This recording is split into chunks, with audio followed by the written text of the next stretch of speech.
There is nothing wrong with your television set. Do not attempt to adjust the picture. We are controlling transmission.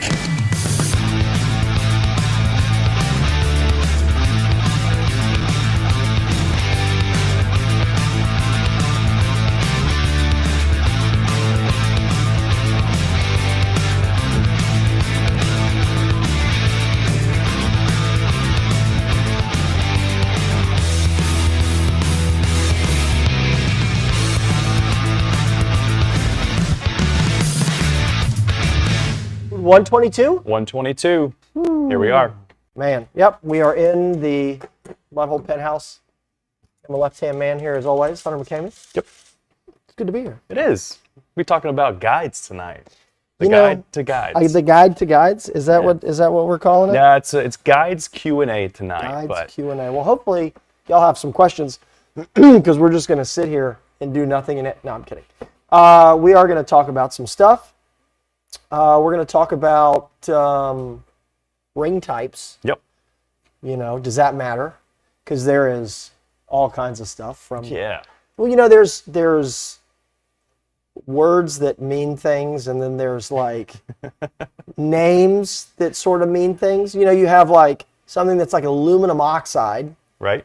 We know what that is. And then we have something that's actually a material, right? Right. Or a living, breathing material. So we're like, cool. And then we have something, you know, called nanolite. It's like, how does that where is that on the periodic table, yep. right? So we have ring options and ring types, and then we have them with no ring in it. And is that better? Is it worse? We'll talk about all that. And then, of course, we're going to talk about frame options. So we're going to have double foot, single foot, like really traditional stuff, you know, Kona Flight. We've got turbos. We've got stuff with rollers on it. So we are prepared to answer as many questions as we can, but we're also going to talk about all this stuff. And, of course, all night long, keep them coming, and we'll break away and stop. And, you know, Hunter's got some stuff to share. I've got some display stuff we're going to talk about, setting up how we determine, like, how do you guys get the guide spacing? Because I know it's a hot button topic, and I know that this all the time is like, you know, give me the spacing for this.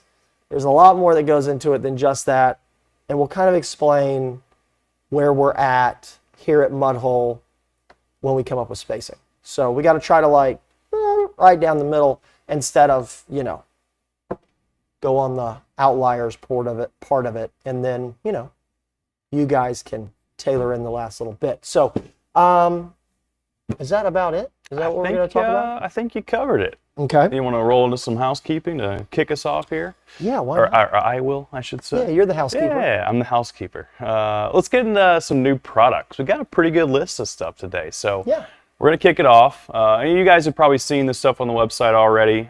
Some of it's been trickling in over the past couple weeks, but anyway, new products. Let's start off with some rod kits. So we got some post-spawn rod kits up on the website. Yes. These were released a few weeks ago.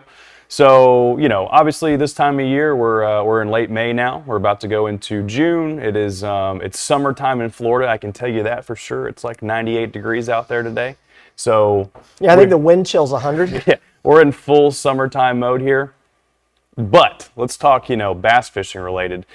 The bass, for the most part, whether you're in Florida or if you're even up into Tennessee and even some of the northern areas of the country, Minnesota, Wisconsin, the Great Lakes area, even a lot of the fish there are either currently spawning or they are post-spawn. So we have curated some rod kits. Actually, my dad, Bob, put together these rod kits. There's, gosh, I don't even know how many of them. There's, what, a dozen or 14 or so? I can't remember. I want to say there's 7 of one type and maybe 5 of another. Yeah. Because we did casting and spinning. Casting and spinning. And, yeah. And what we did with these kits is we really focused on the technique side of these, right? So there's, you know, these rod kits are dialed into a specific application of post-spawn fishing, right? So whether you're throwing a shaky head, whether you're throwing a crankbait, and some of those active fish that are feeding on bait, you won't see necessarily, oh, well, here's your 7-foot MHX, rod kit. Here's your 7-foot shaky head rod kit. They're very specific. And like you mentioned, there's some spinning options, some casting options. So we're going to keep up on this trend, and we're actually going to be releasing more of these seasonal kits down the road. So fairly soon, you'll see some true summertime rod kits. And then later on, obviously, we'll do some fall and spring and so forth. But check out these post-spawn kits. The time is now. These bass, for the most part, across the country have moved out from their, shallow water escapades the last couple months, and now they are post-spawn. So anyway, check those out, post-spawn rod kits. Moving on, we have reintroduced a Lemoglass rod blank. So there for a couple years, we had a little bit of issue with getting delivery, but we have reintroduced Lemoglass blanks to the Mudhole website, and we are getting more models in the next couple weeks. We got another 15 to 18 SKUs coming in. So those are actually, if you guys will look under the new product section on the homepage, there's several of those Lemoglass blank series already on the website and available for purchase. So things like surf blanks, salmon steelhead, a lot of those Lemoglass favorites that have been around for a very long time, they're available again now. So be sure to check those out. Moving on, we've got, this is actually a new product to us. It is from FlexCoat. It is a paste epoxy called Hell or High Water. This is a product that we've actually not carried before. Right. So this is brand new to Mudhole. And for those that did not know, the parent company of Mudhole Foundation Outdoor Group actually purchased FlexCoat. I believe it was earlier this month, a few weeks ago, or almost maybe a month now. So that is a new addition to our epoxy lineup, Hell or High Water from FlexCoat. Moving on, I told you guys we got a good list of stuff today. So guide kits, we've got some new American Tackle guide kits. Actually, Chris's doesn't have the exact set I'm talking about, but you guys are probably have seen this packaging before, this nice American Tackle guide kit packaging. We have Tie Forged double foot snake fly guide kits. Mouthful there. So for you fly fishermen at home, check those out. Tie Forged double foot snake fly guide kits. So these are going to be using Tie Forged double foot guides for your stripping guides, and then moving on to snake fly guides to round out that guide kit. I think we've got these in like a 5-6 and then even like maybe a 7-8 range as far as fly weights go. We don't have the lower weights just yet, like in the 2, 3, 4. Those will be coming a little bit later this summer, but stay tuned for those. Last but not least, we've made a lot of new additions on the fishing gear side. So lots of new reels, fishing line like braided line from Daiwa, tackle boxes, backpacks, and even more. There's apparel, lots of really good stuff that relate to fishing and the fishing industry. More than likely, if you build rods or any of those type stuff, you probably need a reel. You need line. You need apparel.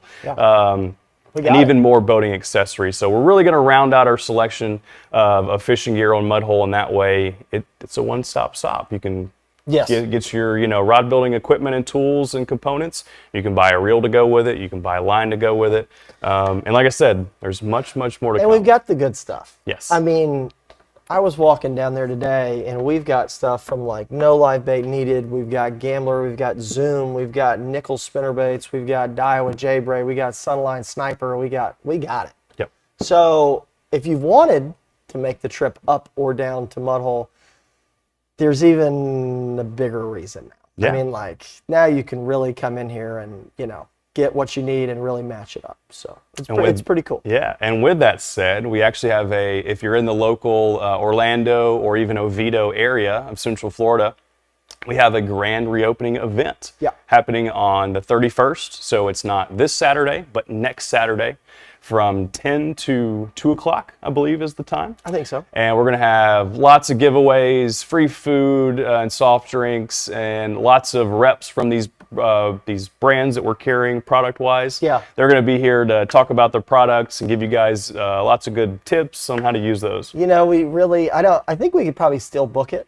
right? Maybe we should get Hunter in a dunk tank that then you have to like flip a jig into like a cup. You know, instead of throwing the baseball and hitting it, I think we could get Hunter in a dunk tank.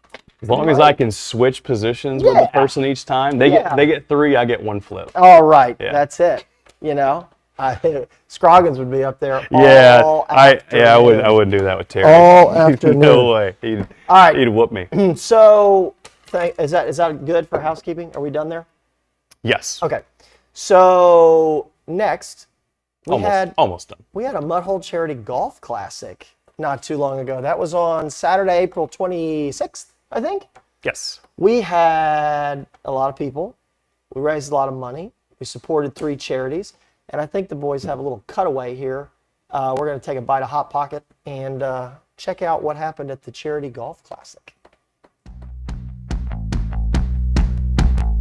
The numbers are in, and the Mudhole Charity Golf Classic, held at Twin Rivers Golf Club, was a massive success. With a full day of friendly competition, our Scramble tournament brought together 72 participants, golfers, anglers, and community leaders, all together for one great cause. This event was powered by 15 amazing sponsors, like Mission Barbecue with their great food that they kindly donated to our event, $5,000 in raffle prizes, and sponsors for each hole that made this all possible. Together, we raised over $19,000 for 3 amazing charities: the Coastal Conservation Association of Florida, Seminole Junior Anglers, and Project Healing Waters. Due to the success of the Mudhole Charity Golf Classic, we're excited to let you know we'll be back next year. Thank you to every golfer, sponsor, volunteer for making this day unforgettable.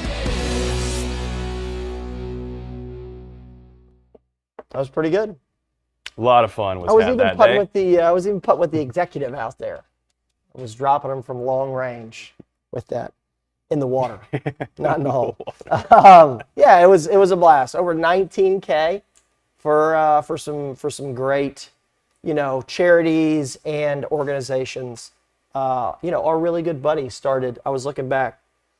He started Seminole Junior Anglers like in 2017 or something. Jason Foss. Yeah, so it's cool to see it. There was even a young man that fished Seminole Junior Anglers that actually qualified for the Bassmaster Classic this last Classic, Bobby Beckwell. Yep. So Very cool. I mean, we got kids that go fish in college. Hunter fished at University of Central Florida here. They said that they won a national title in football, but they actually won stuff when Hunter fished. So they actually won some titles, and it was good. But yeah, they've had a lot of talent come through Seminole Junior Anglers. Absolutely. And of course CCA at Florida, they do a lot of stuff here in the state, and Project Healing Waters is an awesome deal there that has to do with fly fishing. So that's kind of after my own heart. So. Speaking of giving back and supporting things that we like and that we actually love, I'm going to let Hunter talk about Mighty River Recovery here because we do a lot of stuff on the river. So Mighty River Recovery, if you guys are on our newsletter, you probably got an email on Friday about a blog that was written by Mr. Chris here. Great job, by the way. That was related to this partnership between Mudhole and Mighty River Recovery. Mighty River Recovery is an organization I came across last year. They're very, very new. They literally were just founded last year. I reached out to them and talked to their executive director, Mr. Joe Baylog, and he filled me in on all the really great things that this organization is doing for the state of Florida and specifically the St. Johns River. There is obviously a lot of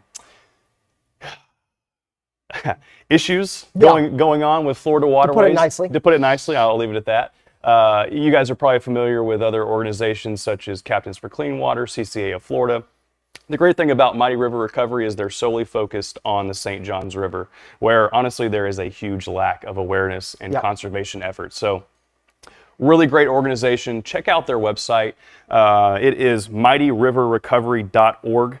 They are focused on trying to replant and reestablish habitat, specifically grass, like eelgrass and things like that have been completely wiped away from a lot of Florida's waterways, not just the St. Johns, but up and down, Lake Okeechobee and et cetera. A lot of Florida waterways have been hit in a negative way for the past decade, and organizations like Mighty River Recovery are stepping up and trying to reverse those effects, but by planting, replanting grass, and also doing testing that can actually prove that some of the things that unfortunately the state is doing. I'm super proud that Mudhole is stepped. Correct. So anyway, just want to give them a great shout out, and I'm super proud that Mudhole has stepped up to partner with this organization. So we're going to do our small little part here and add them to the sticker wall. Absolutely. It's good to see, you know, when you have men and women who spend like weeks, I mean hours and hours and hours of every week, whether they're a professional fishing guide or a tournament angler,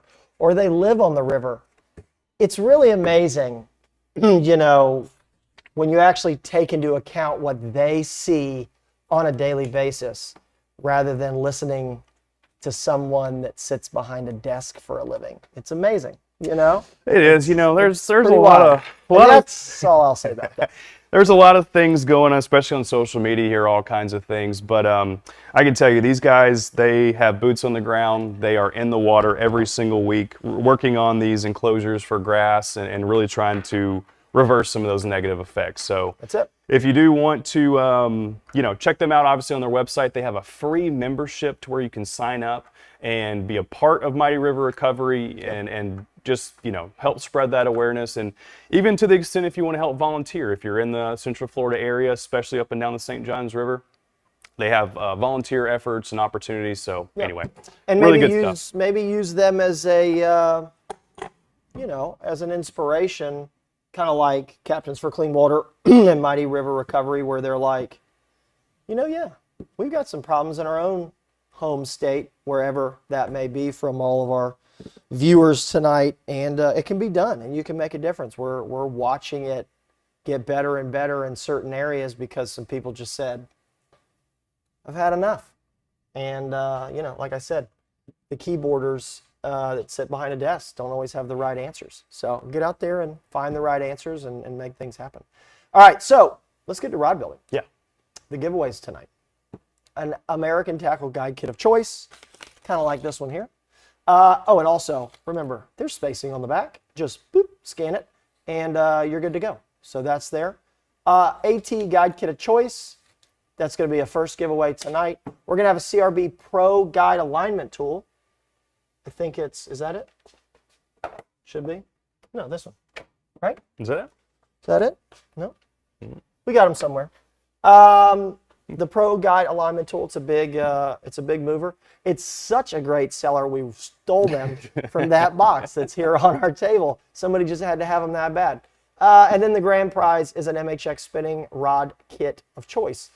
As always, live@mudhole.com is the email address. Shoot us an email when you get chosen, and we'll get it. And of course, you're also always welcome to send me an email at live@mudhole.com. And if it's anything bad or negative, I'll forward it on to Hunter. But other than that, yeah. Let's get to the demos. Yeah. Guide ring types. Guide ring types. Does it matter? What's the story behind all that? Is it something that you need to worry about, pay attention to?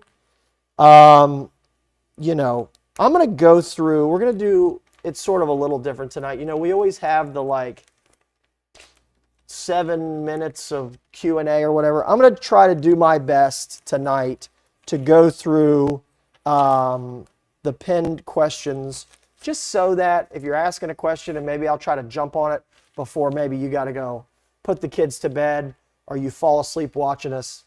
Not that anybody would have ever do that, but you know, try to get to your question a little quicker. So yeah, Hunter, tell us a little bit. Give us the umbrella, the 50,000 feet above guide.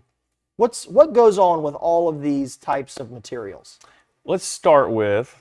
And I'm not putting you on the spot. I don't know where to start. You have to know aluminum oxide and zirconium oxide, not all that. But let's talk a little bit about that there in terms of, and then I'll kind of sort of monitor some things, and I'll just go. So you're wrong. Let's start with each brand. Fuji, American Tackle, etc., they're going to have different levels of rings, right? Your top performing rings, for instance, Fuji has their Torzite, right? American Tackle has their Nanolite. And you go down from there. You know, Fuji has basically Torzite, SIC, Alkanite, and then from there it goes something like probably Fazlite and then Concept O, somewhere in those. And then Fazlite and Concept O can probably be interchangeable. They're very close. That's right. Yep. For American Tackle, it's less options, but in my opinion, better. Too many options can be tough to choose sometimes. So Yeah. American Tackle is pretty straightforward. You have your Nanolite, you have your Duralite, and that's kind of the two primary options. And then you got no ring. And we'll get to that in a second. Okay. Now, when you do get into some of the titanium American Tackle guides, the ring does change slightly into a little bit different version of Nanolite, but there's two primary for American Tackle, Nanolite and Duralite. When we talk about different levels, this can mean different things. For one, a Torzite ring, for example. I think you actually got one. Oh, yeah. You know where that one is? Let me see it real quick. Oh, yeah. A Torzite right ring. here. Why is a Torzite ring so expensive? Why is it considered one of the best performing, best rings you can get in a guide? Yeah. Well, for one, it's extremely thin. Very, very lightweight, very, very thin. I'm actually going to... You're taking all my fun demos. Here, Oh, go I'm ahead. sorry. I'm No, sorry. No, I was no. going to measure. I just need a side-by-side of a different... I'm asking a lot, I know. Yes, Just sir. wanna show- Yes, sir. Can I get you, what else you need? Chicken finger basket? That's it for now. All right. Can we see on camera the side-by-side? Maybe not.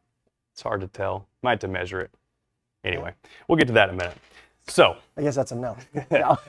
Torzite ring. You can see just how thin that ring is. There's not much to it. Now, how are they able to go to such a thin ring and keep it still durable without it cracking, breaking, etc.? The material's harder. Yeah. So you go up in ring tiers or levels, whatever you want to call it, you're going to have a harder ring material. That allows it to be much, much thinner, and therefore you get to reduce weight, and we get all the performance benefits out of a lighter weight ring. So you get, again, a thinner ring, which is going to equal lighter weight, and you're also getting a harder ring. So especially for those guys that are using super heavy duty braid, either if you're offshore fishing or even maybe in some freshwater or inshore applications, SIC, Torzite, Nanolite from American Tackle, those are typically preferred rings because they're harder and they're also a lot less material and they weigh less. Yeah. So if you're wanting to build, the utmost performance of a fishing rod and you want it to be as light as possible, one of the first things I would look at is your guide train and the guides you're using. If you, I don't have a comparable side-by-side, but if you were to take, especially if you're dealing with bigger size guides, 30s, 25s, 20s, there's a significant difference in using a SIC ring as compared to an alkanite ring. And, over the course of, say, 8 to 12 to 13, 14 guides, Nobody puts 13 guides on a rod. well, That's your dad. Not everybody does, but he's like, he'll put 16 before he puts 13. yeah. You add up those weight savings over the course of, again, multiple guides, especially bigger guides, it adds up drastically. And I know you got a few weight comparisons that we'll talk about in a minute, but in short, at least on the ceramic side, and there's a big difference because we also have stainless steel ring guides. Yep. The information I just covered, that's kind of dealing with all the ceramic side. Now, when we move into the stainless steel ring guides, so for instance, the very, very popular, almost said CRB, American Tackle SSR guides, you'll notice that these actually have a stainless steel ring. These do not have a ceramic ring. Now, there's still an insert there, and that's typically a little bit of the verbiage that we kind of changed, right? It's a stainless steel insert, not as much a ring per se, but these are not ceramic. So you want to talk about durable and no issues with cracking or losing an insert or a ring, these SSR guides are the ticket. I'm sorry, I'm going backwards here. That's it. Now, of course, American Tackle also has another, outside of the SSRs, they also have a tie forged line of guides that also does not have a ring. Correct, and that's the tie forged Air series. Yes. And even in the microwave series, which we'll talk about a little bit later, there's actually not tie forged, microwave Air version that has just stainless steel inserts, no ceramic rings. Now, going back to the stainless rings real quick, again, I mentioned durability. They're super lightweight. I mean, some of these SSR guides and even the tie forged Air guides, they weigh less than a comparable ceramic guide. It's not even really a comparison per se. Yeah. The last thing I'll mention on stainless steel guides or insert guides is they are very, very affordable. Yeah. I don't want to call them cheap because cheap is not the right word No, there. it's not cheap. Because they're not You're a cheap guide. These actually are for what they are, these are very well made. You won't be able to see it on the screen, but let's try real quick, Justin, just to see if you can actually... I think you can. Yeah. If you do like a little... Yep. Yeah, he's got that 40X So there. you see on both the left and right side of that black frame, the ring actually, what's the words I'm thinking of? It's swage. It's swage. So it actually wraps around the frame on both sides. Not just one, but both sides. Because not all of them, and I say not all of them, all of the SSRs and the tie forged are.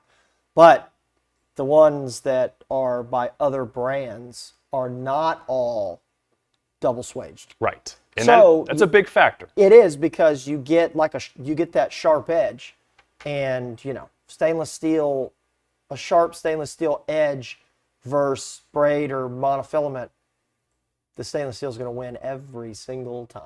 Yeah, so it's highly unlikely you're going to have any issues with rings, stainless steel rings, again, especially those SSR, the tie forged Air guides. And yes, we have fished them with braid.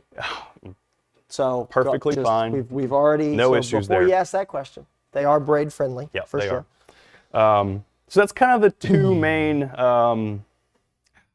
types of rings, I think it would be fair to say. Yeah. Ceramic and stainless steel, right? And then from there... The other, I will say, the third one is going to be, but this is a whole nother world here. You're right, and there's even carbide guides. There's a few other variations. You are correct there. The other metal that we sell, and that's a famous guide out in the world of rod building, is the recoil guides by a company called REC.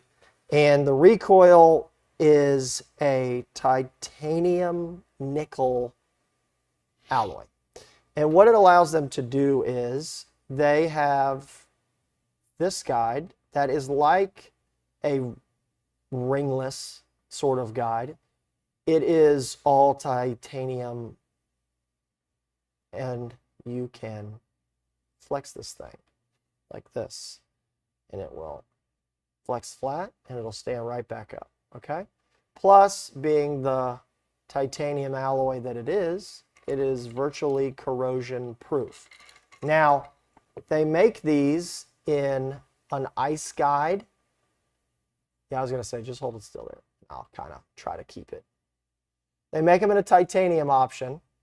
I'm sorry, in an ice option, because they adjust the alloy a little bit for when you fish in like negative 20 degrees, because sometimes the titanium has a weird effect in very, very cold, but REC fixed that. So if you go on the website, you will notice there is a recoil ice like line of guides, and then there's the regular recoils.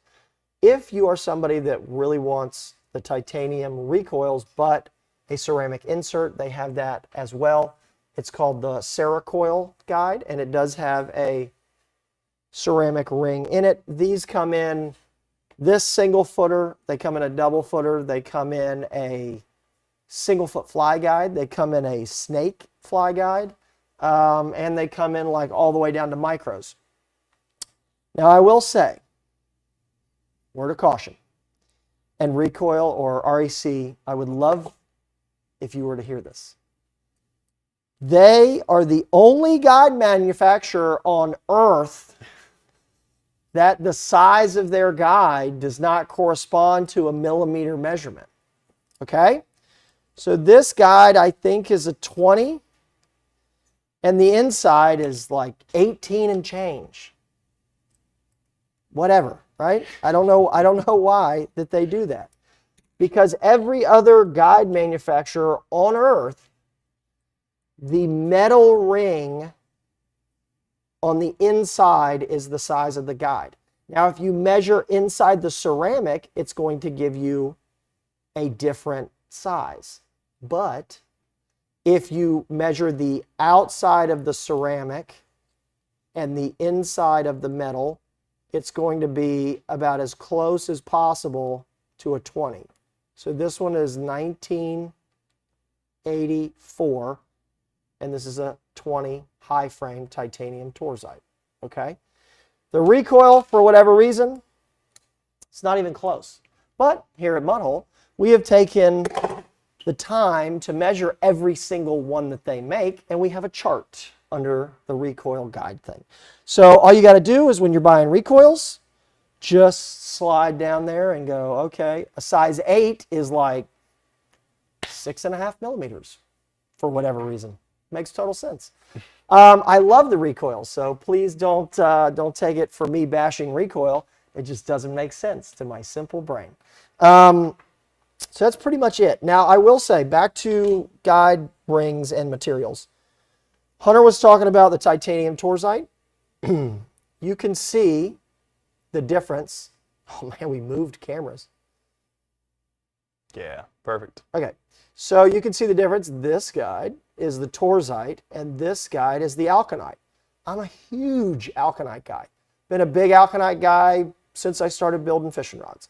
This is the BB, what they call shiny black. It's really, really cool.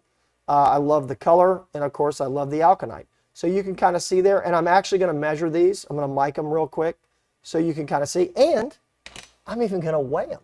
So we found Hunter's scale hidden in a wall safe, and we brought it out.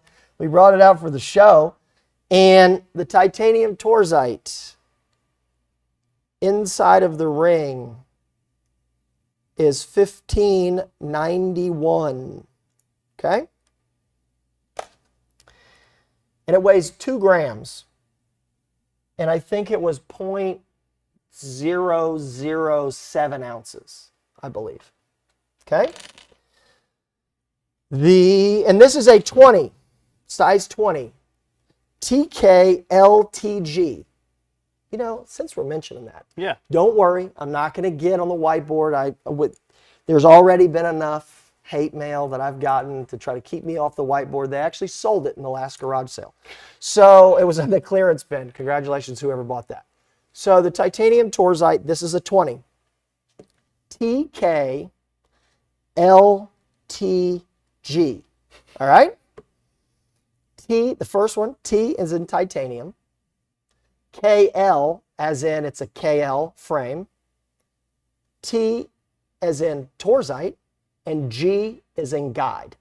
So when you're looking, you know, if you can't really remember, and I know it's kind of ridiculous for all of us to know it, but I have part numbers and 80s song lyrics in my head, and I've forgotten everything else. So titanium, KL frame, torzite, and a guide for G. That's why when you buy a Fuji top, it's BFAT when it used to be, you know, a black frame, F-style, alkanite top, T, BFAT. But, you know, they don't make the black frame anymore. So, anyway, this is a 20, and it's a 15, let's see, 16 even, and 2 grams. And this one being a BB KLAG, so BB for the color, shiny black, KL for the frame, A for alkanite, and G for guide. Now, this is a high frame, but the H for high frame is after the number. So it's BBKLAG-20H, high, because there are M's and there are L's as you go through that. So this is 1451, so 1.5 millimeters, and it's 4 grams. So Double. it's twice the weight. And I know, you're like, it's 4 grams and the other one's 2 grams, whatever. It's still double. It's still twice as heavy. However you want to, map it out. Now, I will say we have the SSR, and this might be, kind of one of those, hey, should we really spend that money? So this is the SSR 20. It is almost 18 millimeters. And it weighs what the titanium torzite weighs. Uh-oh. So that is pretty darn light, if you ask me. It is. On both accounts. Mm-hmm. It's very light and inexpensive and extremely durable. But you can also say, but I can get that lightness and durability and all that stuff and still have a ceramic ring. I just got to pony up for it. And the titanium torzite is it. Yeah. So You could probably buy 2 complete, maybe even 3 complete SSR Sets. guide kits, sets, for one guy. for this one guide. Yeah. I'd say at least 2, maybe 3. I mean, Now the question is, and I'm sure everyone's wanting to know, well, what do I buy? What's the better guide? yeah. Well, that all depends on what rod you're building, right? And that's, that could be 1,000 different answers. So, Yeah. If you're trying to build, the utmost performance inshore rod with the greatest and best components and the top of the line, this and that. Yeah, if you've got an NMB out of the Elite X series, an 871, and you're going to put like a Shimano Twin Power or a Stella on it, Sure. Match your components. please don't put SSR. No, Okay? don't do that. Just don't do that. Go ahead and, put a $150 guide set on there. Yeah. You're already in for 1,000 on the spinning reel, Mhm. and you're in for 200 and change on the blank. Yeah. Jump in there. Absolutely. But the SSRs are great. We've used them in salt. We've used them in fresh. They are kid friendly. So if you're going to build on one of those mud hole color series blanks, we make the short ones, put you a pistol grip on there, put you a Zebco 33 on there, and throw you some, because remember, SSRs come in more than just, this is a matched, really, really high frame guide. They come in all of it. Single foot, spinning, double foot, casting, all that stuff. Load that up and you're good to go. Yeah. So, But don't be confused, or let's not get it twisted.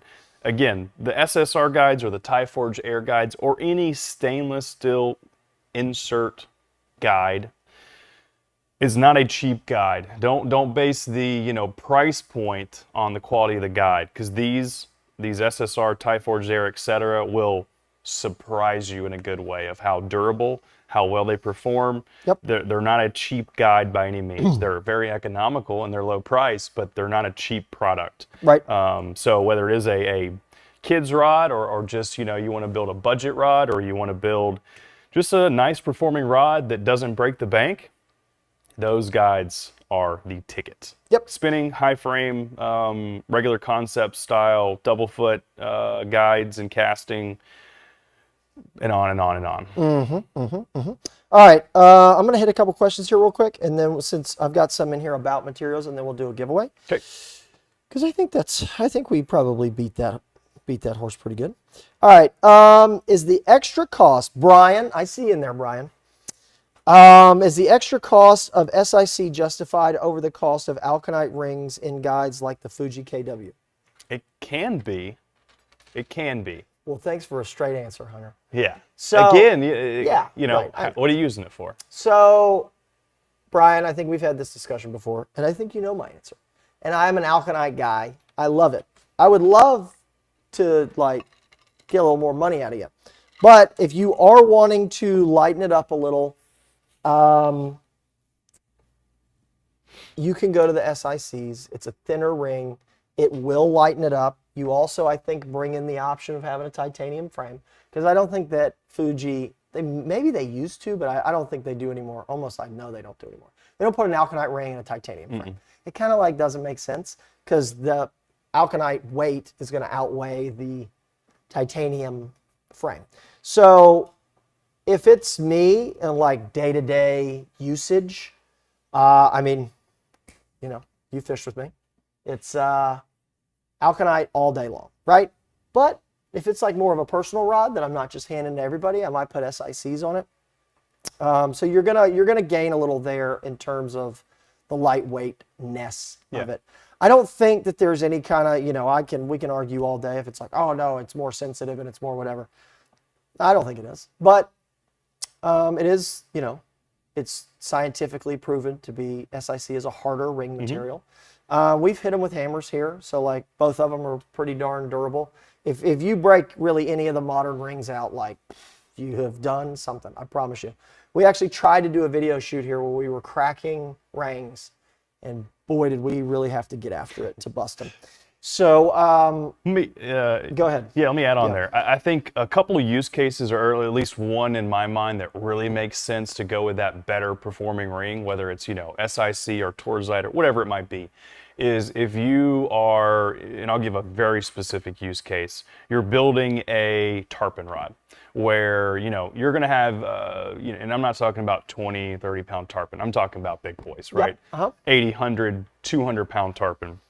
That rod you're building for that application is going to be put to the test. It's going to get some abuse. It's going to get some fast runs from fish that do acrobatics and just blow your mind. In that scenario, you know, especially if you're using, you know, a really quality reel that has a great drag in it, again, that fish is going to make some runs, and it's really going to be putting a lot of friction on your guide rings via that braided line, more than likely, or mono, whatever, fluoro even. Yep. When you have a fish that does runs like that, again, it really wears the friction that's caused by that line wearing on that ring. You do that multiple times a day over the course of several years, your line is actually going to kind of... it'll break down. It'll break down. And I'm talking about it's not one or two trips. It's many trips. But over time, that... And you're not going to cut a groove in it. No. It's going to hurt the line. It's going to hurt the line. The ring is going to be fine, but the line is going to degrade over time. That's where a harder ring material will actually help the lifespan of your line. Sure. And again, I'm not talking about a couple trips or a 2-week span. I'm talking about, you know, 6 months to a year, depending on how much fishing you do. But that's where a better quality ring that has a harder material will actually save the longevity of your line over time. For sure. A Florida guy here. I need a set of feather-light guides that'll handle flip and slop for Okeechobee Giants. Mike, we've been there, done that, and we love it. I know that they were flipping reeds recently with a jig. Don't even get me started. Any of the SSR, but I'm probably going to lean on the Tyforge a little bit, because Tyforge makes a really nice size 4 single footer. And I'm going to run... all of the guides that I run on my flipping stick are a little smaller than what I run on a regular casting rod.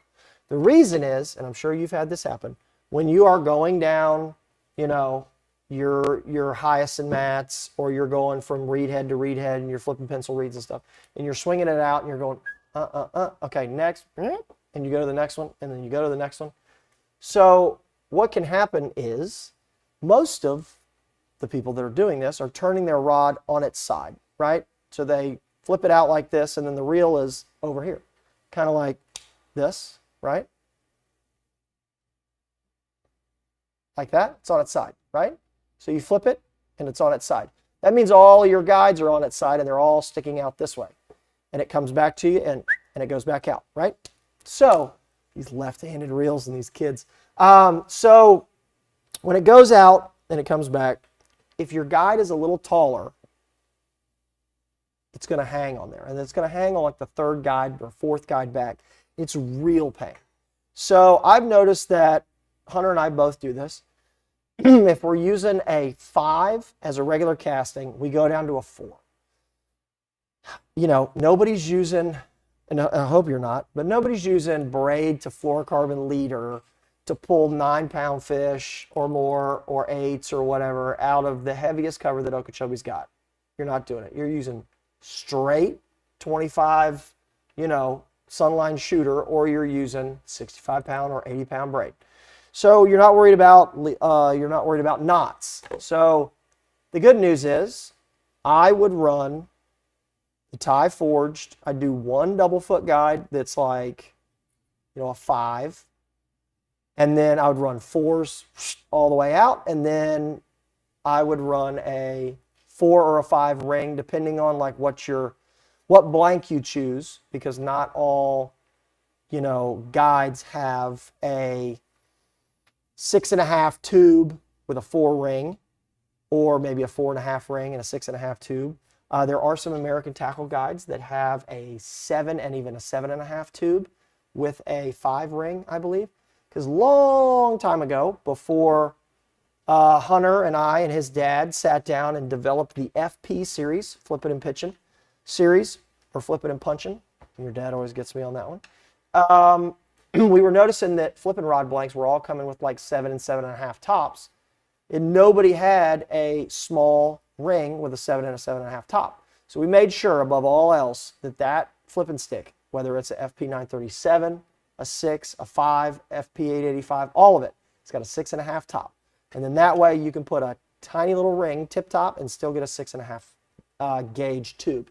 So with all that being said, Mike, I would run some tie forged air 5s and 4s, double footed 5 and 4s all the way out. So that's what I would do with that, and they'll be able to take it. Yeah. So Double foot 6 works as well. You can do a double. You can't find a 5. Yeah. And I'm going to mention that real quick. Are we doing? Oh no, we have guide frame options. I'll do that later. That's another one of those that grind my gears. Ready for a giveaway? Yeah. Cool. Yeah, go ahead. Let's do it. So, American Tackle Guide Kit of Choice. We showed this packaging earlier, just as an example. We have. Oh, he said he was built on the FP 885. So that's 6.5. American Tackle Guide Kits. We've got these in spinning options, high frame, and just regular spinning guide trains. We've got casting guide kits. We've got these in tie forge and salvo. We've got them in fly kits now. Mm-hmm. We got a lot of good guide kits under American Tackle now. So let's run that giveaway and see who our first winner of the night is. And of course, if you are the winner, you can choose your guide kit, Jeffrey F. Stand by for that last name. We'll call it in just a second. Come on. F. Jeffrey F. And the good thing, is that a spinning? It is. So the other good thing is his dad went through and notated all those guide kits, all those spinning kits are based on the size of the reel you're going to be fishing. So this is the micro version. So this is going to come with 4s, and but you can get it in a 20 high or it starts in a 16 high. And that's dependent on, are you going to use a, what you call it? Are you going to use a 1,000 size reel, or are you going to use a 2,500, or are you going to use a 4,000? You'll toggle through them, and then they will give it. So cool. All right, our winner is Jeffrey Fabry. Whatever you say, Hunter. F-A-B-B-R-I. Fabry. I'm going to go with it. Congrats, Jeff. You're going to get to select a American Tackle Guide Kit of your choice. Great prize to kick us off for the night. Absolutely. All right, guide frame options. So we talked about rings, ceramic, and stainless steel. And I'm going to hit this one real quick. This is another mic. We got a bunch of mics in here tonight. Go for it. What about casting guides for a beginner rod builder for a punching rod? I'm going to do the LZRs or the tie forged airs. I mean, if you want one that's got a ceramic ring in it and you just got to do it, the LZR, the American Tackle LZRs have 4s. If you really want to get cute, Fuji has 5.5s, 5s, and 4.5s. And the 4.5 is like his dad's favorite guide of all time. So if you want to get real cute and you want to put 4.5s in there, they are pretty sweet. But yeah, I would do LZR or the tie forge, the same thing that I told the other Mike. All right, so we're going to talk about frame options. Yeah, so again, where to start? I would say... Let's start with the high frame since we were just talking about them. Yeah, okay. You want to do heights first? Yeah. So... And like, why does it matter? Yeah. So because we actually had, gosh, let me hit this real quick, and I just want to use this as a... All right, Nate's in here a lot. All right, Nate effing rods. All right. His question is, as far as casting distance, ring material is not nearly as important as guide placement, but I still love SIC. Nate, I remember that you said that when we were talking about SIC versus Alkanite, but since you were talking about guide placement, I wanted to talk about a little bit about, this in terms of, that's our segue into frames. And I agree with him because spacing and frame design go hand in hand. Yeah. Before we get into that, I really want to touch on just material, because frame material. It's a lot easier to do material, and then we'll do I understand. types of guide trains. I think we Sure. Yeah. So materials, it's pretty straightforward. Most of your guides are going to be made of stainless steel, some variation of stainless steel. It could be 304, or there's a couple different Yes.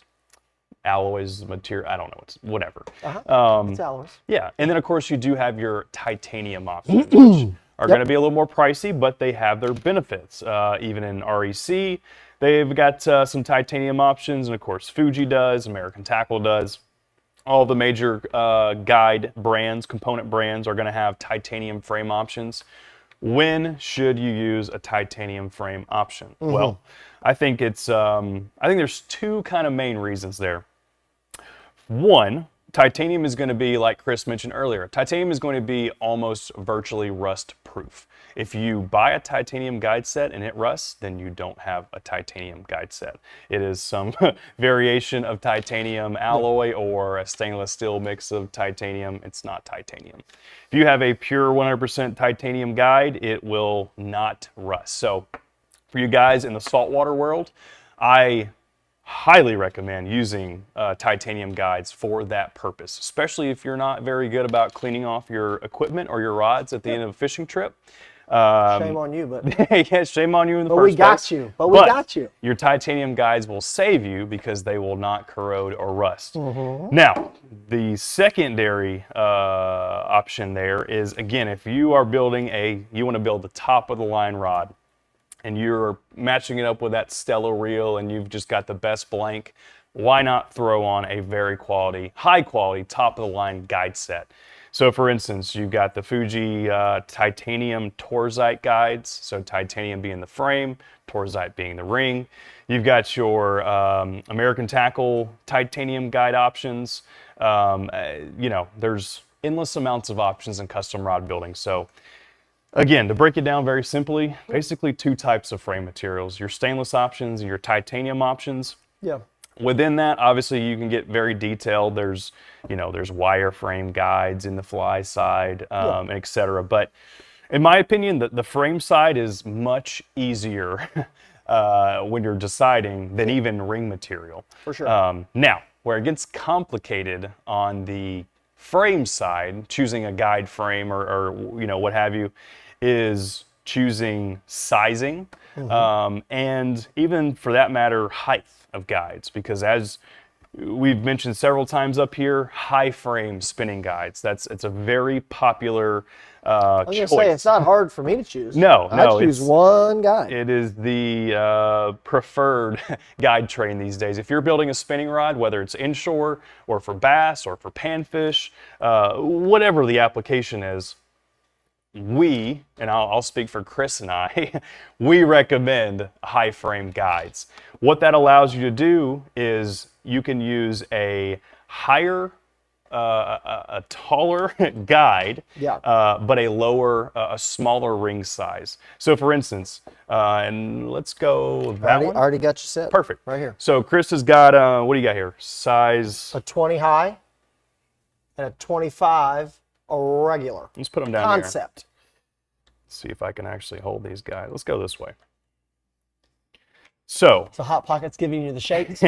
25 and a 20.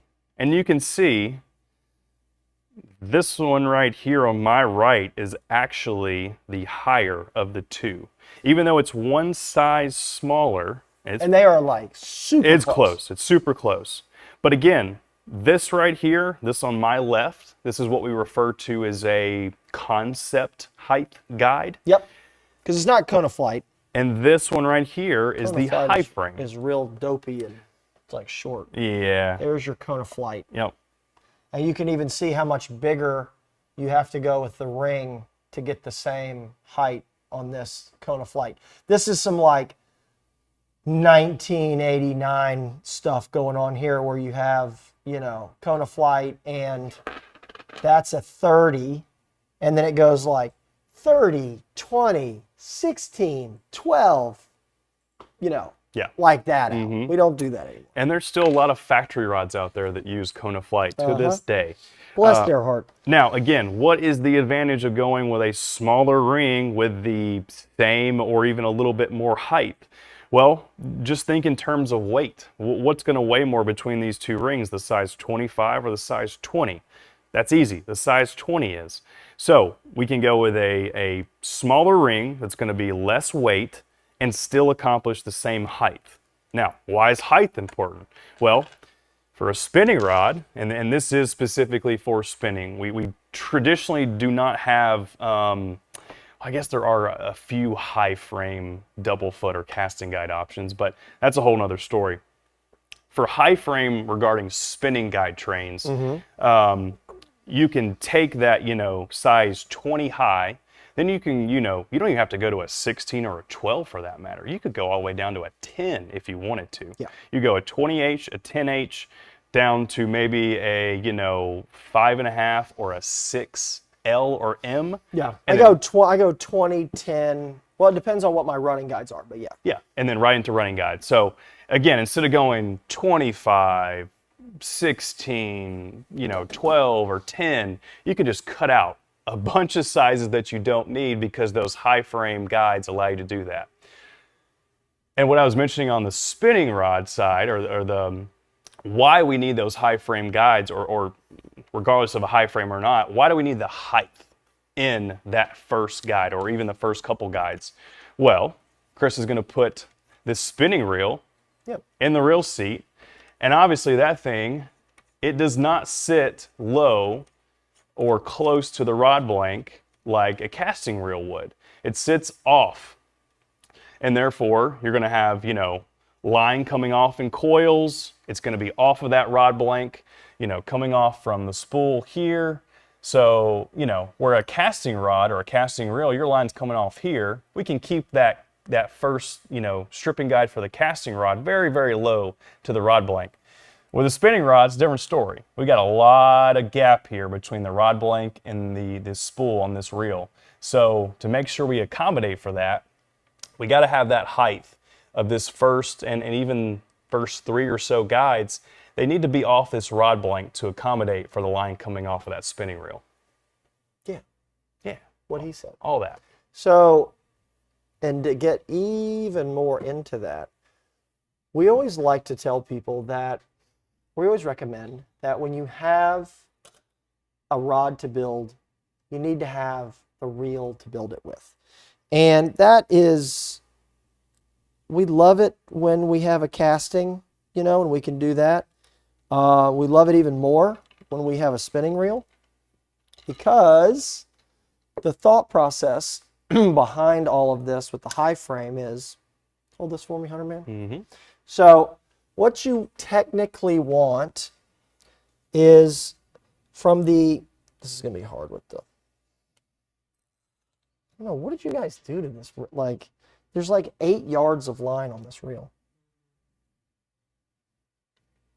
All right. So what I'm doing and going to show here. Now we also can go over to the deflection board to do this, but I'm going to do it right here.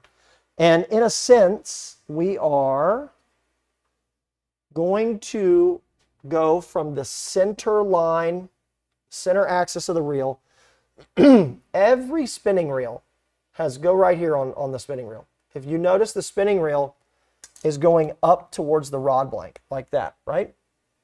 So every spinning reel has a different angle.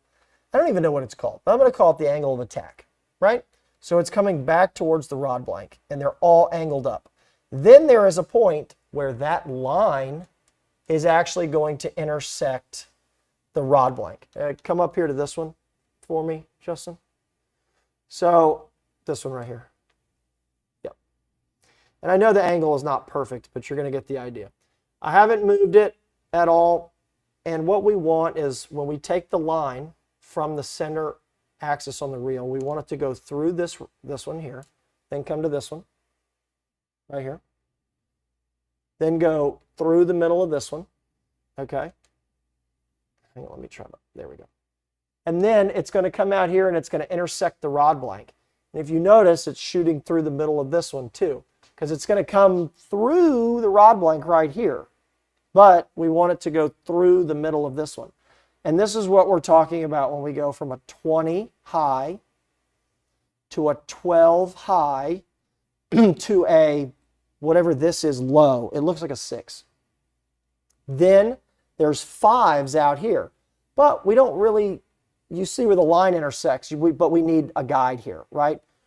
So we don't want sharp angles, but this is where the angle of attack is going to come through, and it's going to shoot through each one of these guides. Now, it doesn't have to always go right through the dead center of all of them, but we have seen rods that are like, you know, it touches the top of this one, and then it runs out and it touches the bottom of this one out here, and then it comes and touches the top of this one, and you know, and it's like, that's just, either it's a factory built rod or it's just a poorly set up, you know, rod. Now, granted, if you don't have the reel that you're going to build with, and you're throwing a decent lure, it's probably not going to matter. But back to what Nate said, this is going to matter more than what ring is on the inside of your frame, I can promise you.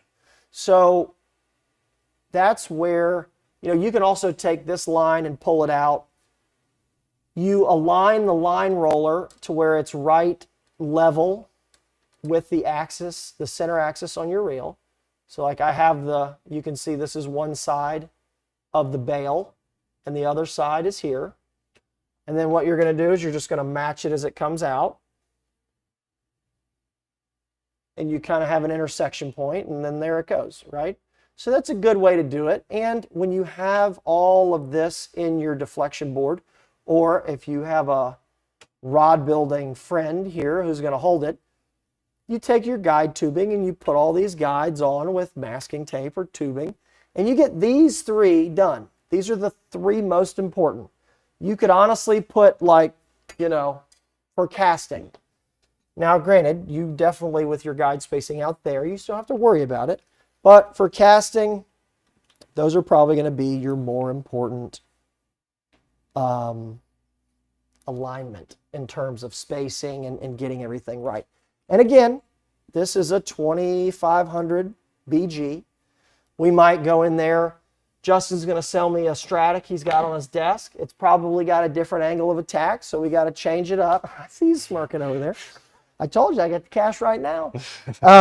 So it's probably got a different angle of attack, and you're probably going to have to adjust it a little bit. Now, do you have to adjust it like an inch here and an inch there?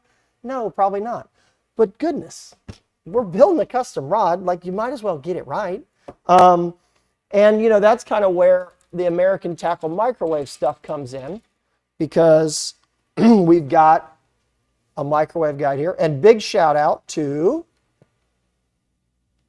the man himself, Don, with Backbone Custom Rod Company. If you guys have never had a custom painted reel seat or custom painted rod blank, or anything like that for that matter, get with Don. He's local to us. He sends his lovely wife over here. You put it in the order and you say, hey, I'm having hold my blank or my reel seat or whatever for Don. His wife comes over once a week, She picks everything up. He paints it all. She brings it back, and we put it in your order to ship to you. You pay Don directly for the painting. We don't charge you any more shipping, and you're good to go. So, little plug for Don there. Anyway, he's got the microwaves on here, right? So the microwaves are very similar. They've got the two little rings in here. This is a high frame, and then it comes out into, they call this a what, a transition guide? Transition guide. Okay. So then it comes out here, and they got a transition guide. And then the next one is just comes into your running guide, right? And what they do is in the guide spacing, they have recommended spacing. And they say that, you know, they've taken the 20 different reel manufacturers and they put them all together and put it in a chart and go, if you run from the lip of the front of the spool out to the ring and you put it in about that, it should be about perfect. You can then tweak as you want from there, but the same deal that Microwave's got going on is what we just showed you there, but with the Fuji rapid reduction system. So I think that's right? Yep. Isn't that what they call it? So that's why we like that stuff and not a older Kona Flight style, which is like this one here. And not to say that like it doesn't fish, but here's something where we've got one of these Kona Flights. You see how low it is, right? You got one of these, and then out here to one of these that's like just a little bit different, and then one of these it's just a little bit different, and it still's going, right? Oh, we're getting a little smaller. Oh, we're gonna get a little smaller, and then we're at the end, right? So that's your Kona Flight. That was your, you know, that was your 1980s deal there, and it's fine, but it works, you know. Anymore, like we have inexpensive high frame options. You shouldn't go that route because you're worried about like, ooh, you know, I don't want to spend the money for like a high frame option. So, you know, we can just use an SSR or a Thai Forged Air or something like that. We also have fly guide options. Now, that's where, you know, some guys have a little bit of like, oh, I'd never use this kind of guide on a fly rod, or I'd never use that kind of guide. I'm somebody that's very traditional. I do not use a ceramic ring guide as a fly guide. I don't do it. I'm not saying it's wrong. I just don't like it. They're a whole lot heavier, and Hunter found out the hard way that they freeze really, really bad. They do. And they get ice all clogged in them. And when you're fishing in cold temperatures of North Carolina, as we were, Hunter's over there like, you know, trying to put chapstick in them and, you know, whatever to get them to thaw out. Meanwhile, Taylor and I are down the river with snake guides or single foot wires, just having a ball. Yep. And that's mainly because when you have to put a larger ceramic ring guide on your fly rod than you typically would, because you have to accommodate for the smaller diameter because you have ceramic in there. Yep. And you know, we could go further about that. I'm not saying that it's wrong. But I'm just saying that, you know, yes, and some people say like, oh, it's better for the fly line, or oh, I can cast farther with it or something like that. I don't think that you're going to get that much more distance out of a ceramic ring guide than you will out of a wire guide. I stand on a platform for a living and I watch people, and I can promise you a casting lesson is going to do more for you than a ceramic ring guide will. And we'll just leave it at that. And when they freeze up, you're not going to cast it at all. So. Yeah, exactly. But we don't have that problem when we're throwing at bonefish and permit tarpon. Sure. So let's talk about though the wire, the runners, right? Because honestly, the two guides, or three maybe, depending on the weight of the rod, you know, we're going to use like on a saltwater 8-weight, you know, we might use a 16 to a 12 or a 16 to a 10, and then we're going to start with the wireframe guides, right? And that is just your regular, if you want to use a Fuji KW SIC, use it. If you want to use an LZR, use it, you know, and we're going to typically run double-footed stripper guides for the first two. Sizing, you know, kind of may vary depending if you're using a 3-weight or you're using a 12-weight, whatever. But in terms of your wire guides, there's a couple different ones. For those that don't build fly rods or make fun of us that do, this is your snake guide, wire snake. Okay, it's a double-footed guide, wire snake.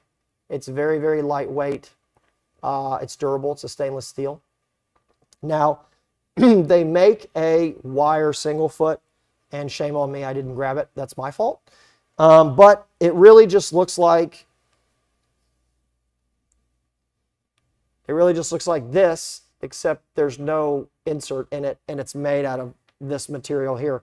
They actually still take it, and it is one piece of wire. They just turn this foot around. So one foot goes this way, it hoops up, and it comes back this way. It's just one piece of wire, which is different than these type of guides here. So, but I will say, not all snake guides are created equal. Something that I am very, very partial to is a USA-made snake brand snake guide. Okay? There's a couple things about this. This guide is the USA-made snake brand snake guide. If you notice, this guide is a perfect circle. Okay? This guide has a little ice cream cone, right? So it's a triangle with a circle on it, right? There are times that I believe that you don't have the clearance in this guide, because when you're making a cast with heavier fly line that has a larger diameter, they say, and sometimes you can feel it, but typically not, down here, the line gets pressed against the rod blank and it ends up down here in this little triangle. And now you've got a little bit more friction and pinch points on your fly line than you would if you had this one, which is a perfect circle. Okay? Whatever, right? Maybe not everybody can feel that, or so many are not good enough casters that it even matters. So it's not something to lose sleep over, but the snake guide is very, very nice. Now, the underside of these guides, I don't know if we're going to be able to see it or not, but we're going to try. So the underside of this guide is perfectly, hang on, we're going to have to two-hand this one. Yeah, hold it right there and I'll move it. Okay. This is perfectly flat, okay? You can see the underside of that foot is flat, right? Now the snake guide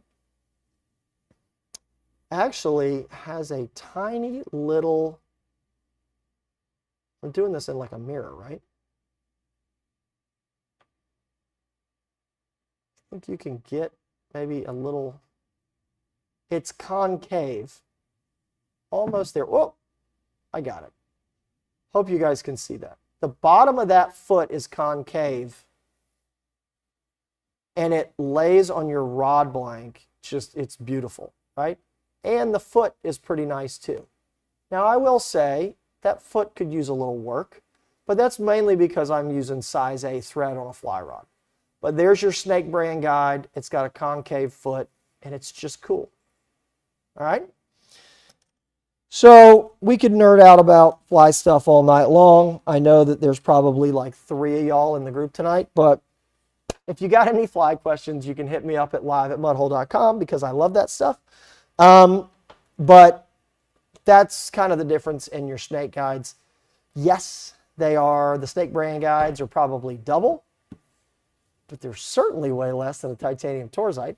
I want to say like what a snake brand guide is. 3 and change. 3 and change, yeah. I mean, they're cheaper than the titanium recoil fly guides. Yes, absolutely. Now, granted, the titanium recoil guides they're incredible, and the saltwater guys, we love them because you don't have to like worry about it so much.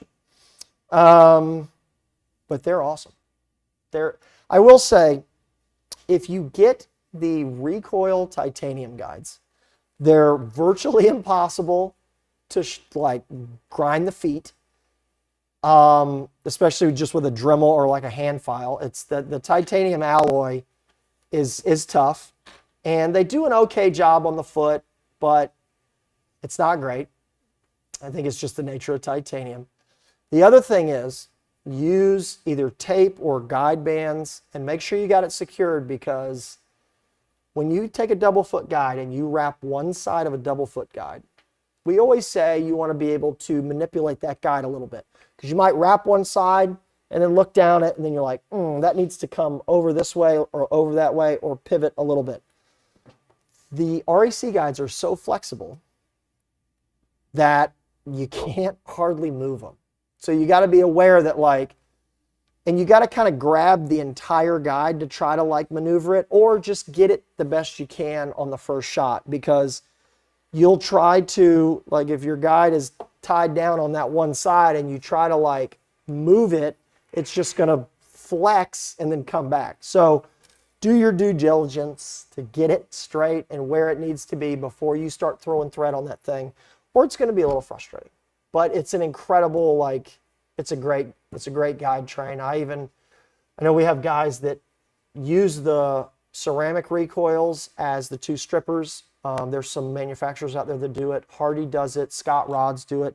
And then there's some guys that are custom building where they will actually not use the recoil strippers, but they will use Fuji titanium SIC, or they'll use double-footed whatever, and then they will go to the runners or the snake recoils out for whatever reason, But those are some options, and that's the fly world there. Question: isn't Sea Guide about to release their own version of the REC RSF? You got me.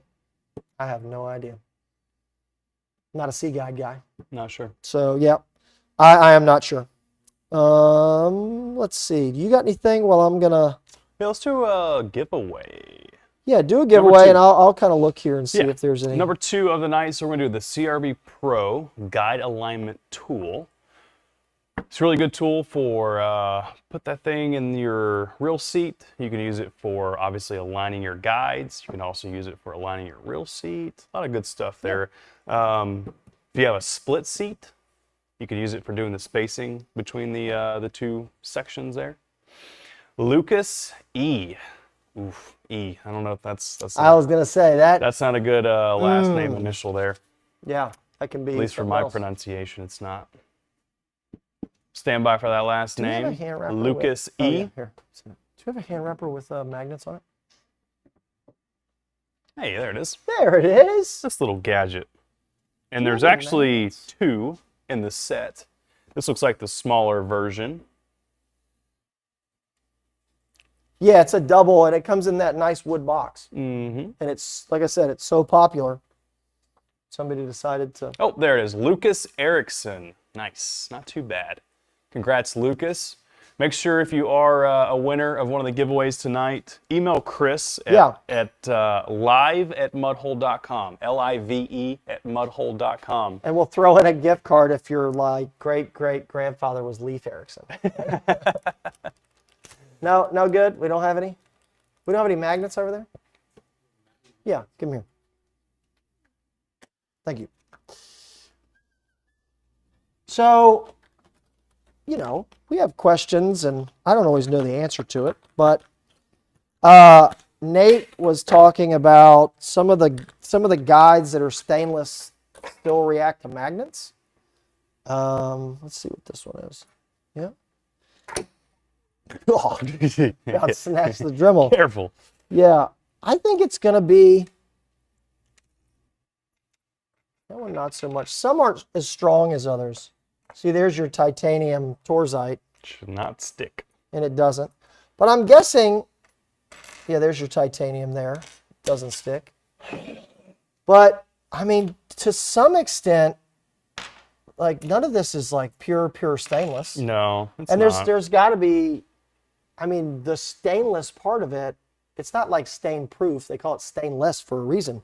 But I don't really know. Off the top of my head, stainless is an alloy of, a couple other metals. But, are the other metals in stainless, they don't have any magnetism? Mm-hmm. I mean, they're not, super... the stainless ones don't, snatch my arm off. So it's not like when it's stuck to that. Golly. How about this big guy here? And of course, Not much like there. barely. Yeah. Yeah. So I don't know. Nate, maybe you're going to have to answer your own question there, brother. Not quite sure. Brian, I know. Is Brian in there? He's probably got an answer. I know Brian's got, he's a walking encyclopedia. Good Lord. All right. What are we going to do now? We're going to answer some questions? More questions. There's Magnus. So now's a chance, if you have not put any questions in yet, and you have some. Yeah, we got quite a few. All right. Let me, as we do this, let me talk really, really quickly about grinding your guide feet. I had mentioned that, the titanium is really, really hard to do it, virtually impossible. This little CRB guide grinder, foot grinder thing is really, really nice. I would say, and not to tell you guys to not buy other or not to buy certain brands and such, but I still think that the Fuji is about as good as it gets in terms of guide foot, like when it comes to you. I don't know if you're going to be able to see this. This is probably really, really tough. Justin's got the zoom tonight. It's like, can you see if I have any cavities while you're... Goodness. All right, gotcha. So you can kind of see Fuji has their own little like flat spot in there, right? And that's pretty good. And you guys can tell me my palm reading here too. You can see what see where my lifeline's at. I guess I better be careful talking so much good stuff about Fuji. And anyway, so you can kind of see Fuji there. Let's see what else we got. Standby. There's another one. You can kind of see it's like, kind of looks like somebody did it already, but it's not. I mean, it's still pretty good. It's just, if you're using A, you're probably going to need to do a little bit of work. Okay? So, I like the CRB guide grinder. What I actually do is I just hold the guide like this. And I go back and forth. Now, I'll get on this thing pretty hard, but I will use like my finger as kind of a guide along this here. Depending on how big the guide is, with this one, you can grip it pretty good. I try to make sure I'll do it and check it and do it and check it. I want to make a nice little flat spot. Even with these smaller running guides that are kind of like, you can see how much fun it is. What I do is I stick it like on my right, just off of my pointer finger, like that, and I'll lay it, and I can control it like that. I do usually it doesn't hurt, but I usually get like a flat spot on one of my nails. So, guys out there, if you've got your pedicure game going on, just be careful because you'll booger it up. I don't, as you can see. But yeah, I will hold it like that and just lay my hand along it, right? So there's that. And then, of course, we've got the Dremel tool. Now, is this a new one? I bought a new one. I was waiting for it. There it is. It's the new Benford 3100. If you guys watched the show, it pooped out on me last time. Yeah, you jinxed it. Yeah, I did, because I was like, oh, this thing's the best $59 you've ever spent. And the next thing we know, it just went, we were like, ruh-roh. So anyway, I'll hold the guide and then do it like that. Now, you do have to be a little cautious, because this Dremel, pay attention to which way that the wheel spins, because if it spins at you, it's going to throw stuff at you, right? Like that. So, if you want to hold it like this, so it doesn't throw stuff at you, you can. Now, one thing that I will caution word to the wise here. When you are grinding your guide feet, pay attention to the underside of your foot, okay? Because what can happen, let me see if I can show it here real quick. You can actually like roll the edge.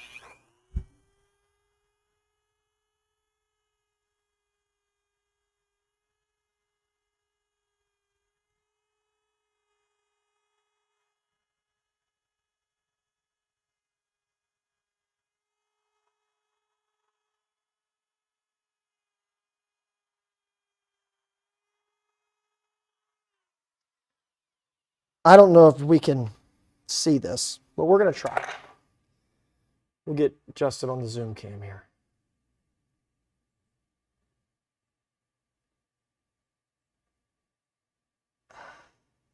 Not quite. Not quite. You can feel it though. So like what I'm talking about is I've kind of like flat spotted that. And jeez Louise. It's like, has anybody ever tried to cut the back of their own hair? This is just brutal. All right, so. Your other left. Yeah, right. Anyway, there's an edge here that I've rolled it. To the underside. To the underside. And you can feel it. It's like, anybody out there that sharpens their own knives? I sharpen my own knives. And you get like a burr on it. And that's good because then you go to the next step, right? But when you get this burr on the bottom of this guide, if you don't take it off, you're going to have stainless steel burr versus graphite. That's a no-no. So, anyway, somebody said audio's gone. Is audio gone? Oh, yeah, because the gate. You guys don't want to hear a Dremel squealing and surround sound? Yeah, but thank you, Ben. I appreciate you, because I don't. Anyway, so having a burr on the bottom is good for knife sharpening, not good for guide grinding. I will also, there are times when I'm using the Dremel tool. Do we still sell that Renzetti guide holder thing? I believe we do. So there's a Renzetti guide holder tool dealy that it's like a cylinder and then it's got a cushion on the front. And you unscrew it, then you screw it, and it locks the guide down and it cushions it against the ceramic. You can use that. Or I also, being a fly guy, I have like stainless steel hemostat pliers. And I'll just take and clip the guide into the hemostat and you can lock it. And then I'll just kind of touch it up there. If the guide is so small that you have to use a guide holder or hemostats to hold it, there's not a whole heck of a lot of grinding or filing that you have to do. Just real quick. You're probably done. Now, I will say what is also really, really nice is when you get a little bit of a scuff on the top of that guide, for those that have like a frustration with the thread comes up and it boop and it wants to slide off the foot and you get it up there and it doesn't. Sometimes if you get a little scuff, it will actually create enough friction to hold it. Yeah. So yeah. So anyway, yep. All right, let's do some questions. All right. And then we'll do our last giveaway. Yes. Let's do, he said my phone doesn't have surround sound. We have all the comedians in here tonight. Let's see. Hunter, let's do this one. This is a great one. Can you explain the guide tip sizing tool? I have a size 6 ring, but it fits on the 10 ring on the tool. So, Bill, I've got the plastic version. We have a couple versions of these. We still have this one, right? Yes. Okay. So this is, which one? So the CRB tip-top gauge. Okay, there it is. Spoken directly from Mr. VP himself. CRB tip-top gauge. We have a Pro, which is an aluminum blue anodized one. So here you've got a number of different things. These are your guide sizes right here. So you would take, as Bill is saying, he takes a guide and he puts it over the top of, this one, right? Or this one, right? So the issue is when this ceramic ring is in here, you're not going to get the right reading because you can see here and go, okay, well, it fits over a 20. It doesn't fit over the 25. It doesn't fit the 30. You know, that's because it's the measurement of the outside of the frame. So if you have a broken guide, it's perfect to use this, right? And that is when it's going to fit over one of these. And then that's going to give you, okay, that is a 20 or a 25 or a 16. But if it's got a ceramic ring in it, it's not going to work. So that's sort of the caveat, is it's like, you know, when we hold it up, okay, it fits on a 20. It kind of sort of maybe doesn't fit on a 25, doesn't fit on a 30, but you can kind of see. So what I would say to do is get you, either you got to just look at it and go, okay, well, this is clearly a 25 or it's clearly a 30 because it still has a ceramic ring in it, and you have to play, you know, take into account that the ceramic ring is going to close it in. Or you just get your micrometer, you need one anyway, and do it. You know, that's going to give you 23.39. The outside is going to be exactly 30.01. So, you know, this being a 30, that's what you're going to get it. But yes, Bill, if it's in the, if you still have a ceramic in your guide, you're not going to be able to measure it properly. And even with the even with the stainless ring in there, it won't fit because there's still just enough stainless in there. But when you put it on the 16, you can clearly tell that it's not a 16 because when it goes on the 16, it wobbles. Like it's just like, that's not even close, right? So, and it just barely won't go on that 20, but there is still a ring in there, stainless. Okay. Hunter, what's your thought on micro guides? You like them, right? I do. I like them for, like you mentioned earlier, flipping sticks, right? Like if I am fairly particular about my use case with micro guides, but two specific examples would be flipping sticks, right? We're not casting flipping sticks. I typically go, you know, like you said earlier, either a double foot 6 to 4s or use 4s all the way out. You can certainly do that on a flipping stick if it's primarily and only used as a flipping stick. Also, if I'm building a casting rod that I know is solely going to be used for braid, then I'll do micro guides. And the reason I say solely used for braid is there are a lot of cases to where I might be switching reels in and out. One might have fluoro, one might have braid, one might have a braid to a fluorocarbon leader.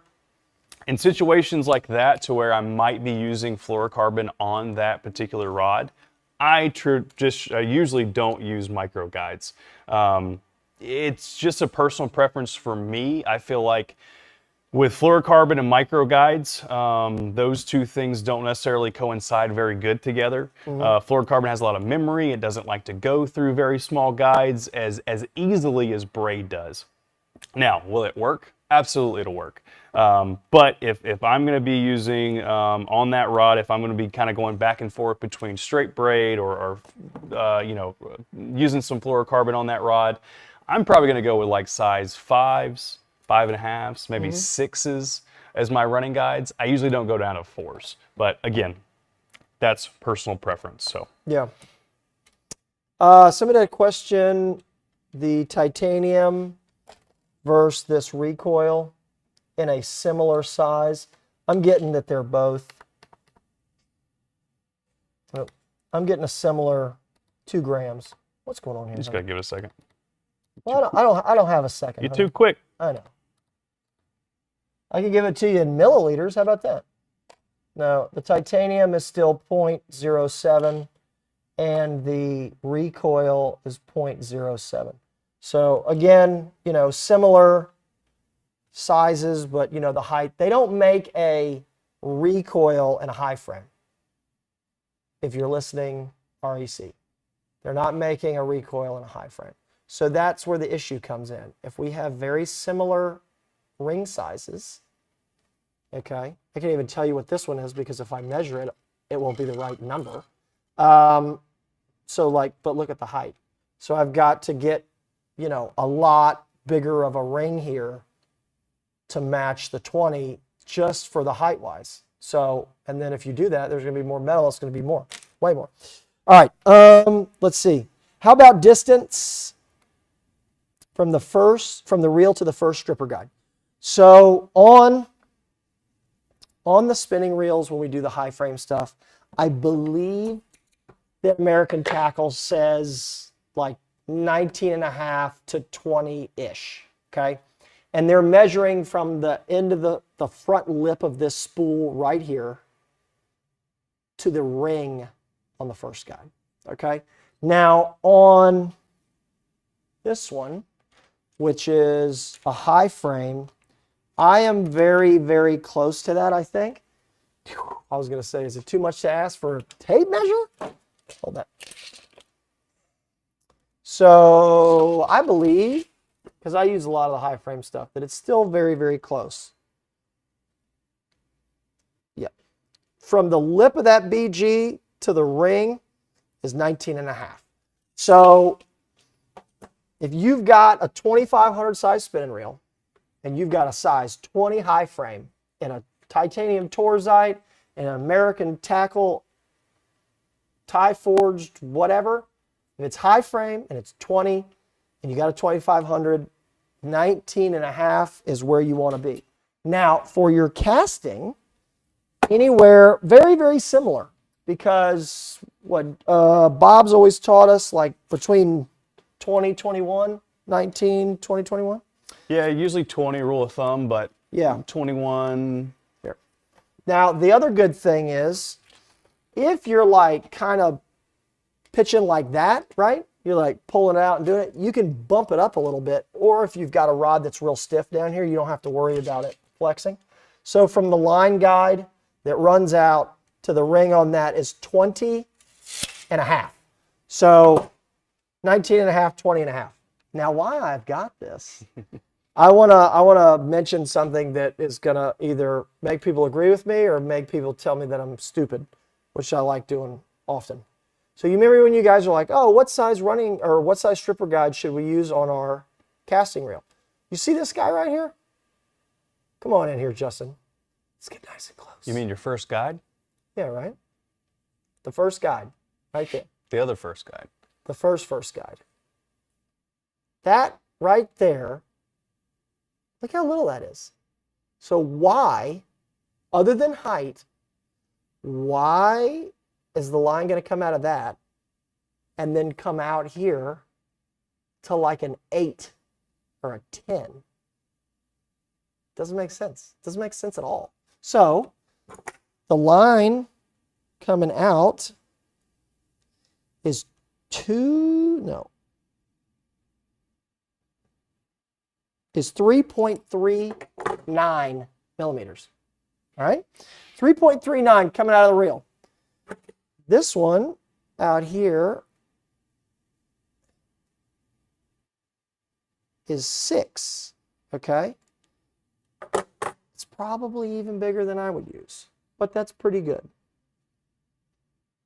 There's no reason to run 10s and 12s and all that stuff out here, okay?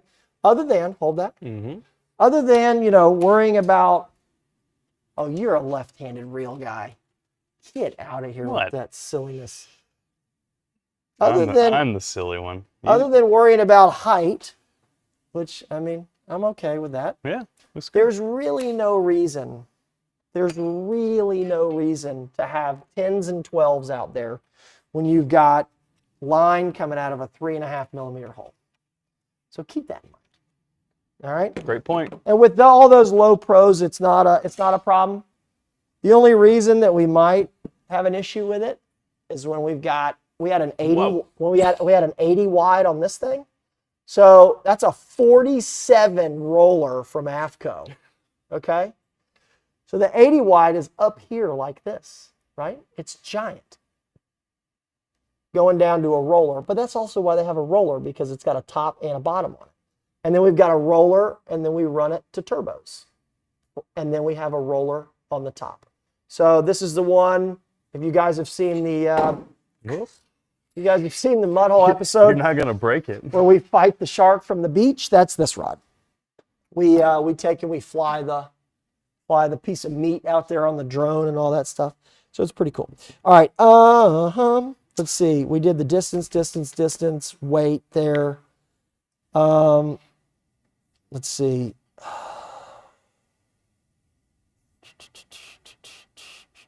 We did the micros. All right, Hunter, here we go. Last one. Oh, this is the last one? Yep. Oh, it is 8:15. Okay, here's the deal. KR Concept Fuji versus Microwave ATC. Oh, that's a tough one. Mm-hmm. I'm gonna go Fuji. Yep. And not because there's anything wrong with microwaves. I've just traditionally had better success across a wider range of applications. Yeah. With the KR Concept guides. Yeah. Yeah, simple as that. Now, I will say, in microwaves defense now, you can buy separate Yes. microwaves. You That can. used to not be the case. You used to have to get them in a kit, and the kit was the kit.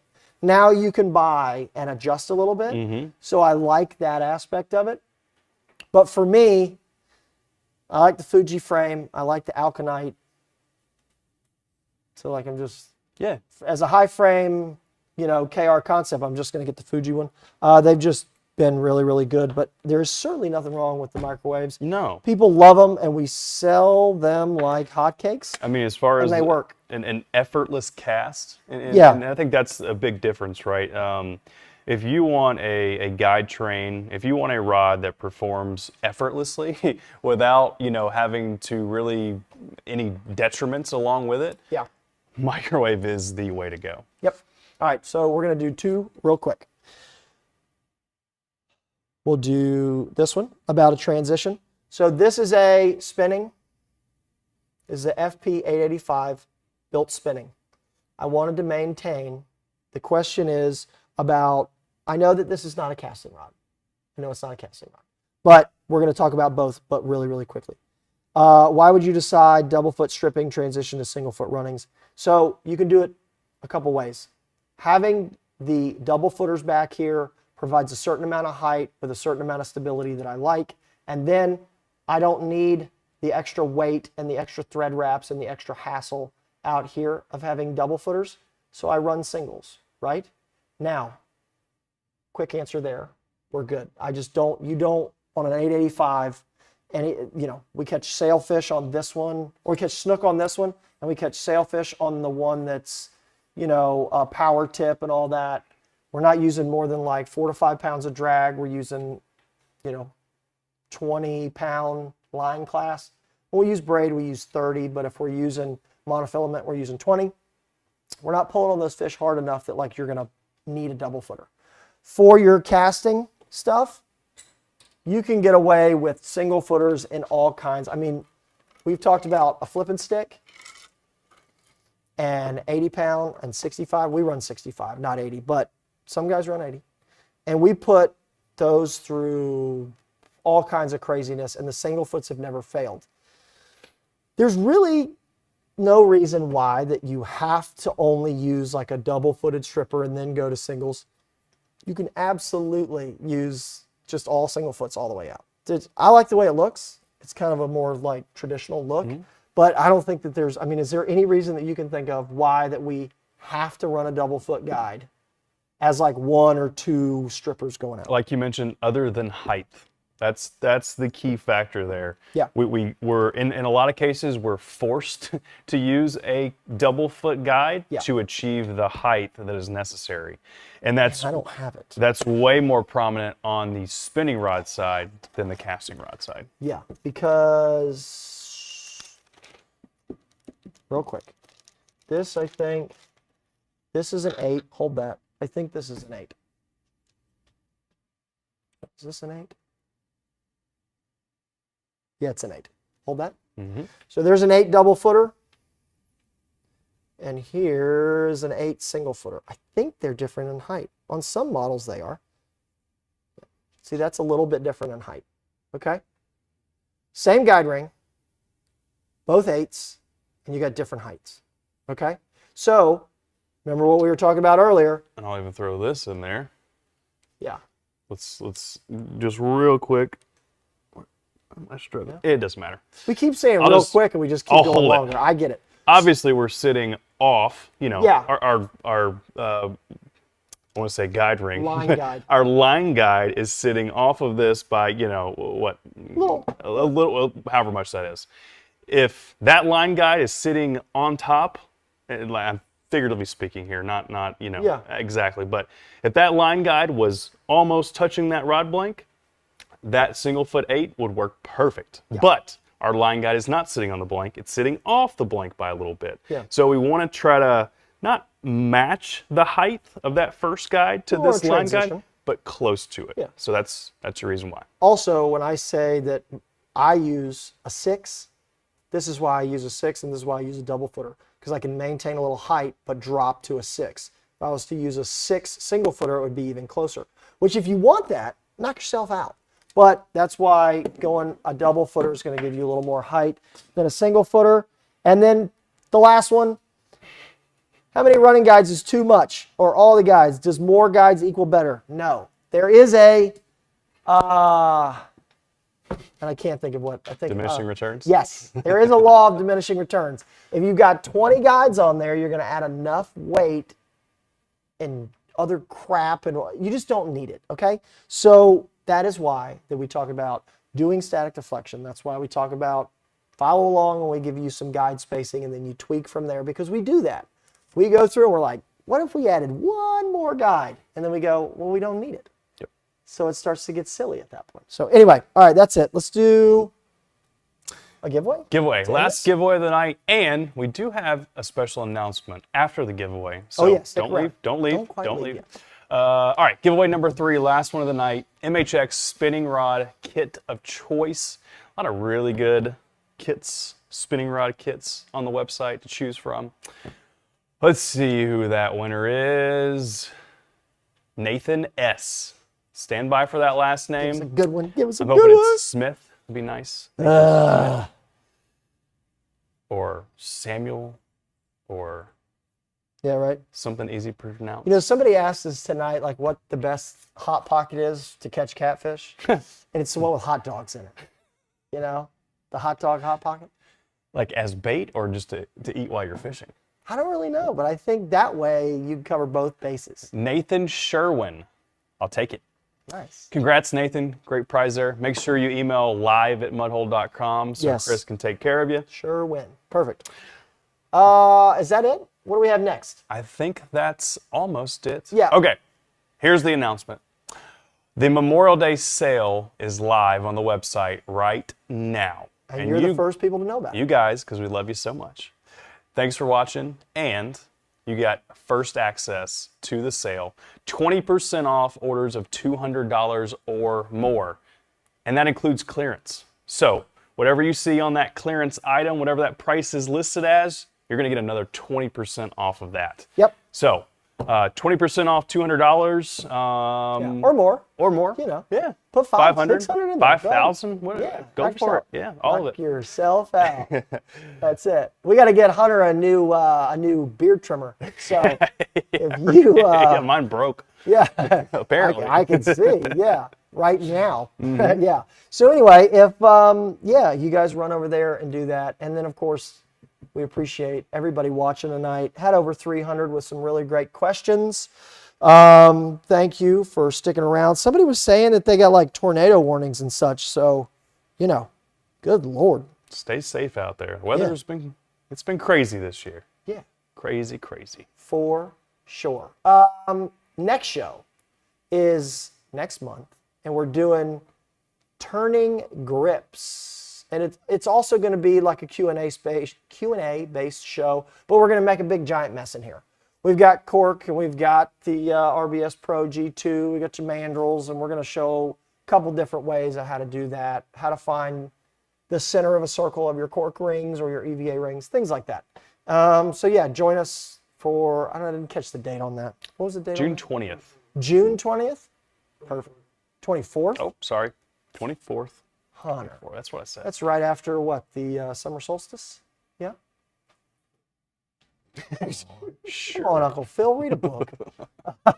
Read an almanac. Come on. Yeah, exactly. Get that Encyclopedia Britannica out. All right, well, guys, thank you all very much. I know we had the team putting it all together. I don't think Birdman stayed, but he did a lot of the graphic stuff, as well as Hoffman, as always. I know he was at home putting links and stuff when you guys ask questions, and he puts links in. Hoffman's there grinding away. So we're forcing him to watch us stand up here and do this. So thoughts and prayers to him. And Justin on the double, triple Zoom tonight, he was good. He got in here. I found some stains on my shirt because of him. Thank you. And of course, Uncle Phil on the ones and twos. Hunter McCamey is my left-hand man. Go buy right now, mudhole.com, get the sale. Have a wonderful and happy, safe Memorial weekend coming up, and we appreciate everyone that has done so much for us that we're celebrating on Memorial Day. Yeah, last but not least, this sale runs, I believe, a full week. I want to say it goes through next Tuesday. Don't quote me exactly on that. Do we have a confirmation? Tuesday? You're looking at the wrong bunch here, boy. Okay, it runs for a week. So it starts today and goes through the holiday weekend all the way through Tuesday. And why I bring that up is we are starting to receive a lot of restock product this week. So specifically blanks. Yep. If you've noticed on our website, we have been out of stock on a lot of blanks. We are starting to restock those as of this week. So if something is out of stock right now, if you check the website, it might be coming back in just a few days. So just a heads up there, with this sale lasting a full week, if we don't have some of the stuff in stock right now, yes, give it a couple days and check the site again. So absolutely. All right, well, we'll see y'all in June. Thank you very much again for watching. And no, one more thing. We good? I think we've said that enough tonight. Have a great night. We got some Hot Pockets waiting. Y'all have a good one. Thanks for watching. Bye.